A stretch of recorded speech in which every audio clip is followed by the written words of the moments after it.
আজ আমাদের মাতৃপূজার দিন। তো নানা আঙ্গিকে নানাভাবে আমরা মাকে স্মরণ করছি। আগেই বললাম কবিতা তার একটি মাধ্যম। এরপরে আমরা বক্তব্যের দ্বারা মাতৃচরণে কথাঞ্জলি দেব।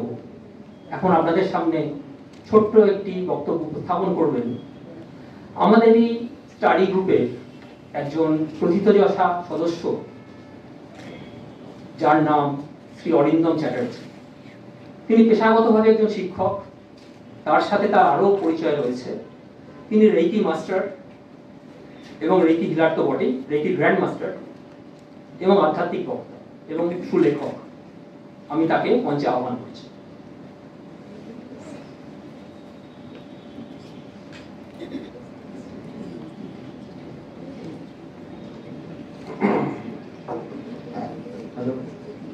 হ্যালো, প্রথিতযশা কিনা জানি না, আর কতটা ভালো লিখি সেটাও আমি জানি না। তবে দিদির সঙ্গে দেখা হওয়াটা আমার জীবনে একটা মিরাকেল। হ্যাঁ, আমার বোন বর্ণি চক্রবর্তী, তার থ্রু মানে তারই থ্রুতে আমি দিদির সঙ্গে দেখা পেয়েছি। এবং মা যখন আমাদের জীবনে আসেন না, একটা ঝড়ের মধ্যে দিয়ে আসেন।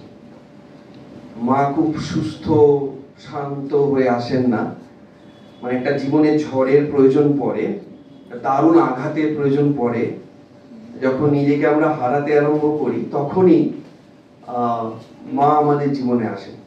এবং সেটা কোনো মানুষের বেশে আসেন, কোনো ঘটনার বেশে আসেন, কোনো অ্যাঞ্জেলের বেশে আসেন। তো আমার কাছে দিদি সেরকমই মা পাঠিয়েছেন।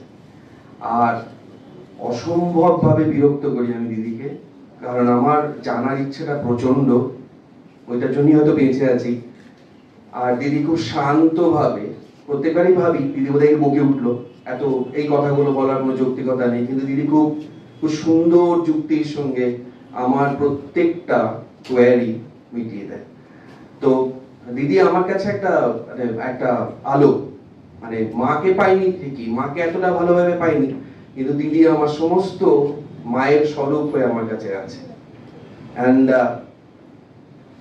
and I went through some deeply inferiority complex. আমি বেশি বাড়াবো না। আমি অ্যাজ এ টিচার আমার জীবনে 3টে ঘটনা, ছোট্ট, বেশি আপনাদের বোর করবো না। আমারই একটি ছাত্র, মানে 5 থেকে পড়তো, আজকে সে 11-এ পড়ে। 5-এ যখন সে পড়তে আসে, তার ঠিক 2 মাসের মাথায় তার মা মারা যায়। অ্যান্ড ছেলেটা আমার কাছে সে খুব কাঁদে, মানে পড়তে বসতো আর কাঁদতো।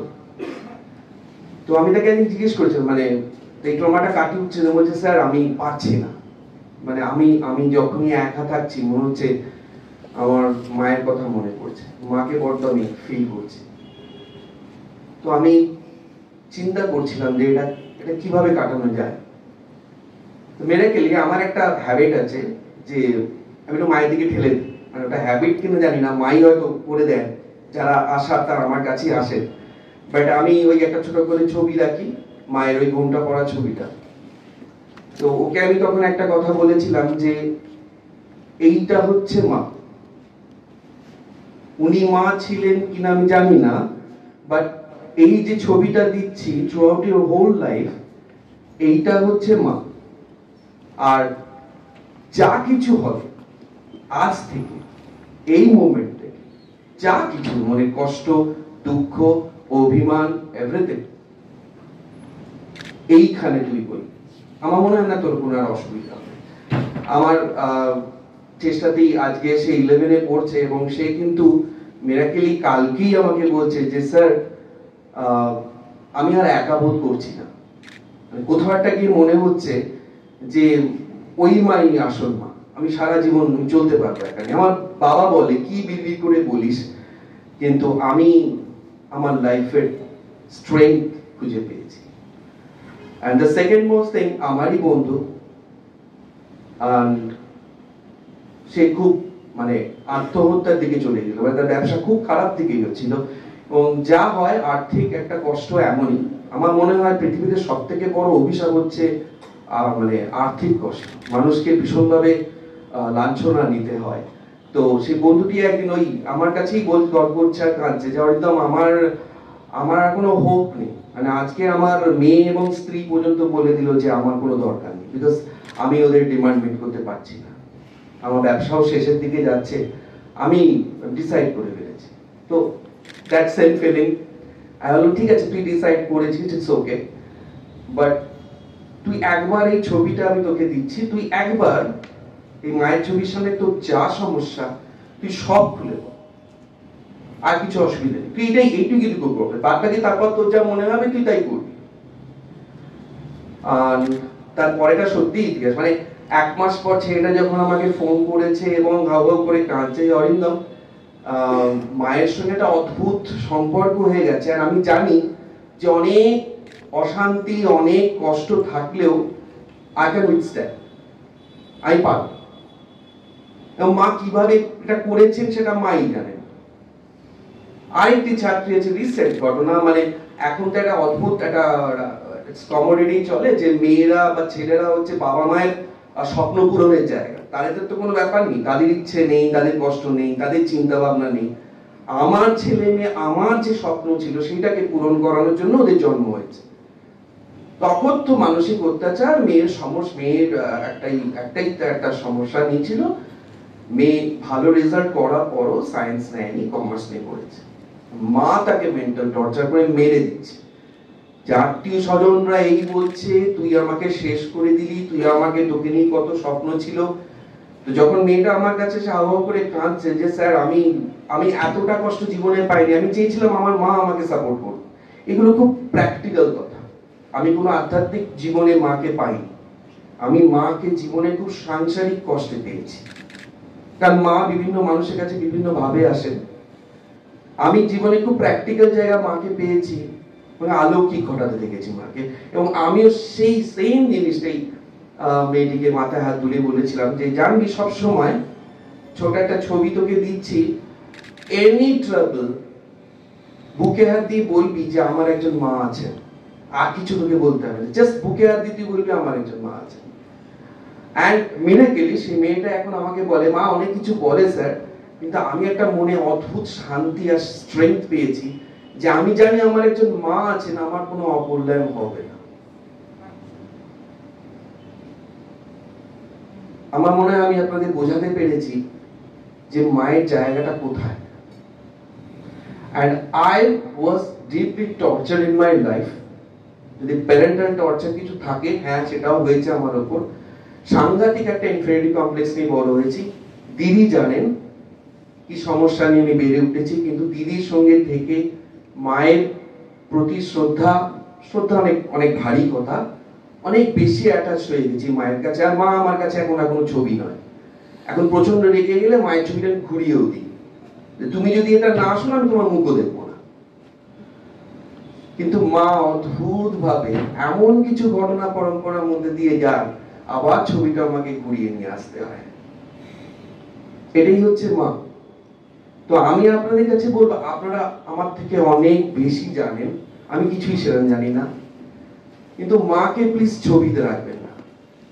মা ছবিতে রাখার নয়, মা যে কি সেটা যে মানুষ মাকে পেয়েছে সেই জানে। আমি ছোট্ট 3টে ঘটনার মধ্যে দিয়ে বললাম যে মা কিভাবে প্রত্যেকের জীবনে আসে। তাই আমিও বলি যে স্বামী সোমেশ্বরানন্দের একটা দারুণ কথা আছে, মানে কথাটা আমাকে খুব স্ট্রাইক করেছে, and that is, যখন তুমি মায়ের ছবির সামনে বসবে তখন ভাববে মা তোমার দিকে তাকিয়ে আছেন, তুমি মায়ের দিকে তাকিয়ে। And these things create miracle. The moment আমি ফিল করি যে মা আমাকে দেখছেন, আমি দেখছি না, কাজটা মা করছেন আমি করছি না, তখনই বোধহয় শরণাগতি আসে। তখনই আমি দিদিকে কত রকম উপলব্ধি কথা আমি দিদির সঙ্গে শেয়ার করি, আর দিদি আমাকে একদম ঠিক ভাবে পথ থেকে দেয়। তাই ছোট্ট করে আমি একটা ছোট্ট আমার লেখা আমি পড়ছি, ব্যাস বেশিক্ষণ লাগবে না। এই কথাটা খুব কষ্টের দিনে দিয়ে লিখেছিলাম, that day মানুষের জীবনে তো there are some days যেগুলো খুব খারাপ যায়, যে দিনগুলো কিছু করার নেই, আমরা মা খাই, সেদিন একটু চুপচাপ মার খেতে হয়। তো সেই দিন লিখেছিলাম, মা সব জায়গায় সব পরিস্থিতিতে সর্বপ্রকারে তোমার নাম করার শক্তি দাও।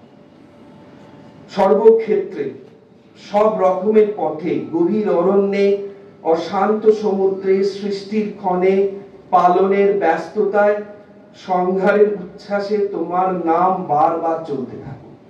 মায়ের নামটা পৃথিবীর সব থেকে পাওয়ারফুল।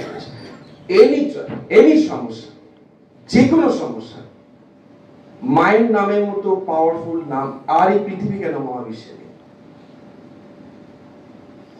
এই নামের অলৌকিকতাটা সবাই বুঝো। যে যেখানে আছে, যে যত দুঃখ কষ্টের মধ্যে আছে, যে যেখানে যত ভয়ার্ত, অসহায়, অবিশ্বাসী, উঠে আসুক তোমার নাম।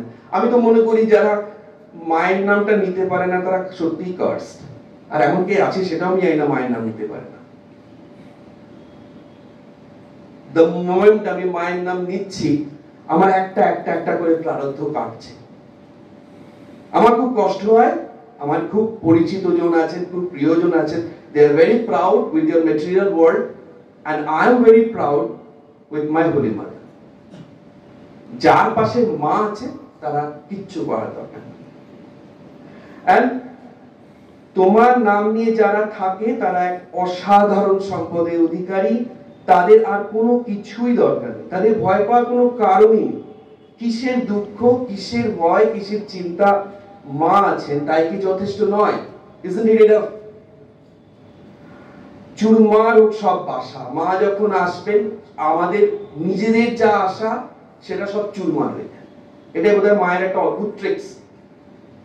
যে মানুষগুলোর উপর ডিপেন্ড করি, মা আলতো করে সেগুলোকে সরিয়ে দেয়। যে ক্রাচগুলোর উপর দিয়ে চলি, মা সেই ক্রাচগুলোকে সরিয়ে দেয়। অদ্ভুত ব্যাপার। আমি যেভাবে এগোতে চাইছি মা পুরো ঘুরিয়ে দিল, কারণ এইবার সবকিছু মায়ের জিম্মা। যা চাইছি, আমি যা চাইছি আর হবে, কিন্তু আমার যেটাই ভালো হবে সেটা এবার মা চাইতে আরম্ভ করে। এন্ড রাতের আধার গভীর থেকে গভীরতম হোক, পথ হোক আরো দুর্গম, পা হোক রক্তাক্ত ক্ষতবিক্ষত, কিন্তু সেই পথ চলতে গিয়ে যদি মায়ের নামটা স্মরণ করি আর মায়ের মুখটাকে ভেবে দেখি, সেই জয়রামবাটির মা, তাহলে সেই পথ ছাড়া যতই কষ্ট করো একা একাই যাওয়া যায়। আর সবসময় পথের শেষে আমার একজন মা আছে।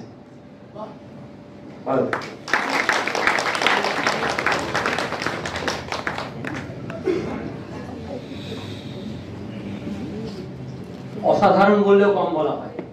চুরমার হোক সব বাসা, থাক শুধু মায়ের ভালোবাসা। আমি একটু সংযোজন করলাম।